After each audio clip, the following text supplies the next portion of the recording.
The year was 1721, and New England was in the midst of an infectious disease outbreak, a periodic, devastating reality in the American colonies.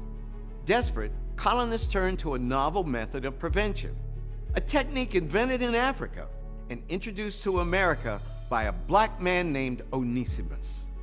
Onesimus was an enslaved African in 18th century Boston. He is given to Cotton Mather as a gift. Cotton Mather is a famous puritanical minister. He's considered a learned scholar, and among the things he was reading about was medicine.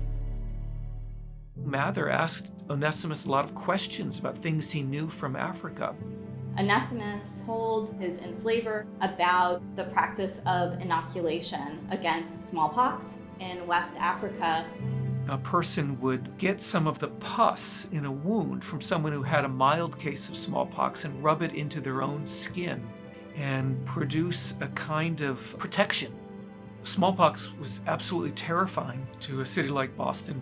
Every couple of decades there was another outbreak, and in 1721 a very serious epidemic comes into Boston.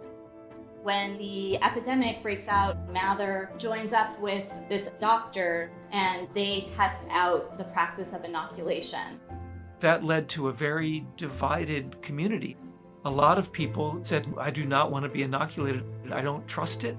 Some people dismiss it because it's an idea Mather picked up from an African man.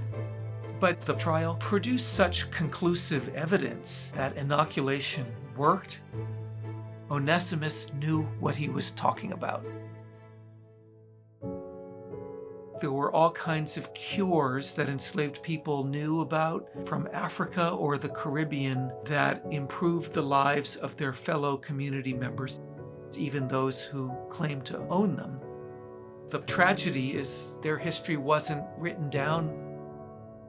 All too often in American history, progress has been introduced by black people, but their life-changing innovations have been marginalized, stolen, co-opted, or forgotten.